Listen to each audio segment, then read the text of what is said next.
Live from Fargo and serving you on TV, online, and on the go. This is Valley News Live at 6. And you have the ability to save lives, and you stand out there like that. You know, every one of them should be sentenced to guard these kids' graves for the next 5 years.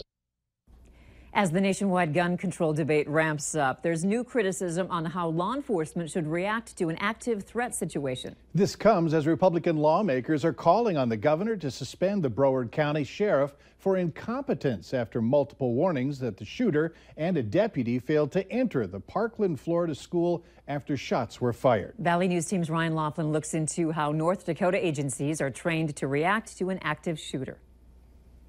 Disgust and anger. Those are the feelings of a former North Dakota sheriff's deputy when he heard at least one Florida deputy failed to enter the school when shots were being fired. You had teachers, you had staff at that school that unarmed were trying to stop this guy. They were putting their body in front of this guy, and you've got a cop standing outside. One deputy has resigned, and multiple reports say other deputies failed to act. The Florida governor now has the Broward County Sheriff's Department being investigated. Here in the Valley, be able to take it out and be able to go wherever we're going. UND police say every officer has an AR-15 in their patrol car, and they train for active shooters relatively often. Our approach is whether it's one officer arriving on scene right away or it's two arriving at the same time. Whoever gets there first, they're entering the building, and their number one goal is to neutralize the suspect. Lieutenant Weigel says this tactic was adopted after the Columbine school shooting. At our high schools, there's school resource officers. In Grand Forks, their tactical gear is in their squad car outside the school. In Fargo, officers have a safe inside the school where they keep their rifle. When these situations occur, it's something that all law enforcement agencies look at. You know, what didn't go so well, how can we improve, or what can we change? The Parkland investigation is still ongoing, but some close to law enforcement have made up their minds in regards to the response. The fact that they waited outside when kids were dying, I can't understand how you can live with yourself with doing that. From Grand Forks, Ryan Laughlin, Valley News Live. Grand Forks has 3 school resource officers, one at each high school, and one that divides time between all of the middle schools. Grand Forks police say that they have been trained to eliminate the threat as soon as possible. In Fargo, they have 7 school resource officers at all high schools and middle schools. However, Fargo police say there's no policy on how to approach active shooters, and they don't share these tactics with the media. But all officers are trained on active shooter situations yearly. New developments on a story we first broke for you back in November. A Fargo man whose tree was stolen from his yard back then says now that he thinks the culprits have been tracked down. The tree was very special to Paul Vogel. He and his late father planted it together decades ago. When it was cut down and taken, Vogel did some digging. He recently found pieces of what he believed to be the California blue spruce in the back of a pickup. He followed the truck and watched the driver dump the pieces near the Red River. So Vogel took some of the pieces from there and from home to a tree expert at NDSU who determined that they matched. Vogel took his evidence to authorities who tracked down the pickup owner, who then admitted to cutting down the tree. Authorities are considering charges in this case. Vogel tells us he thinks someone was looking out for him upstairs to help him solve the crime. Not as sunny as yesterday, but the temps today climbed high enough to continue a little melting on the streets and sidewalks. Here's a look from the Valley News Live Skyview drone of a pond in the Charleswood neighborhood in West Fargo.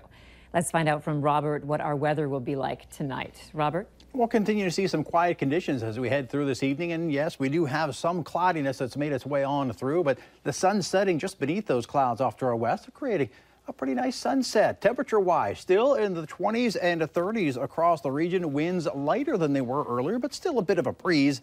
5 to 15 miles per hour. Those winds shifting to the west overnight tonight. And those winds enough to create some wind chills into the teens across the Northern Valley.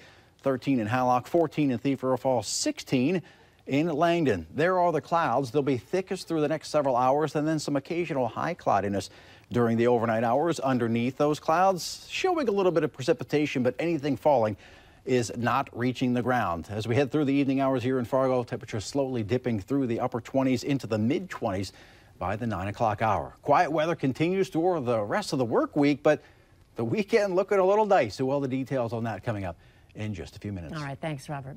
And make sure you have the Valley News Live Storm Team weather app so that you can keep up with the weather anytime, anywhere. You'll get the latest forecasts and conditions so that you can plan your day. Just search VNL Weather in the App Store and download it for free. A former Barnes County jailer is facing 3 felony charges after gunshots were fired between 2 vehicles on Highway 1 in Barnes County. Sean Bleskowski faces terrorizing, reckless endangerment, and aggravated assault charges. According to the report, Bleskowski was at a party in Litchville when he got into a fight with another man. During the fight, Bleskowski allegedly showed a handgun and threatened partygoers, resulting in several people fleeing the residence. One of the fleeing vehicles was driving back to Valley City on Highway 1 when a second vehicle with Bleskowski inside showed a handgun and fired 4 rounds between the 2 vehicles. No one was injured. The Barnes County Sheriff says Bleskowski resigned shortly after he was placed on unpaid administrative leave following the incident, which remains under investigation. A former North Dakota sheriff who is facing charges for dealing drugs and bribery has agreed to plead guilty to a pair of misdemeanor counts. Prosecutors will drop felony charges against 42-year-old Johnny Lawson of conspiracy to deliver a controlled substance and bribery. The former Wells County sheriff was jailed after an investigation linking him with meth use, bribery, and failing to do his duties as a law enforcement officer. One of 4 men charged with poaching deer during the Dakota Access Pipeline protests has reached a deal with prosecutors to dismiss his case. Danny LeClaire of Idaho was charged last year with a misdemeanor count of unlawful taking of a big game animal. The Bismarck Tribune reports that a judge last week approved a pretrial diversion agreement. Under the deal, the Morton County State's attorney will dismiss the case after 6 months if LeClaire commits no other crimes in North Dakota and pays a fine of $350. 3 other men have been charged in poaching cases related to the pipeline protests. North Dakota Democrats have their first in-party battle for the U.S. House of Representatives. State Senator John Grabinger of Jamestown says he's going to seek the Democratic endorsement at the party's convention in March. Grabinger says that he has a more moderate viewpoint than his challenger, Ben Hansen. He also says he's willing to reach across the aisle and work with Republicans in Congress. Ben Hansen is the only other Democrat running for the seat currently held by Congressman Kevin Cramer. Between the piles of snow, sandy roads, and freezing temps, now is the time to take extra care of your car. Body shops have seen an increase in customers because of accidents on bad roads. They say getting a car wash in winter is important because the salt and dirt left on your car can eat away at the paint. Small chips on windows should be fixed before they become a crack, which would then mean replacing the entire windshield. And finally, what seems like a minor problem should be checked by professionals before becoming a major hassle. A 5-year-old girl who was born with congenital heart defect hasn't slowed down one bit. In fact, Harper Carlson has just returned home from Disney World. It was a trip through Make-A-Wish. Harper was born with hydroplastic left heart syndrome, where the left side of her heart didn't develop normally. She's already faced some bumps in the road that most of us never will see. She had her first open heart surgery when she was just 5 days old. She had her second open heart surgery when she was 4 months old. And then she had her third open heart surgery actually 2 months after her Make-A-Wish trip. The Make-A-Wish Foundation thought Harper deserved a vacation, so she and her family went to Disney World. Look for more on this story tonight at 9 on the Fargo CW and 10 right here on Valley News Live. Later on Valley News Live at 6, saying goodbye to the Reverend Billy Graham, where the public will get a chance to see Graham's body lie in state. Up next, springtime deadlines, how soon you'll need to have your fish houses off the ice.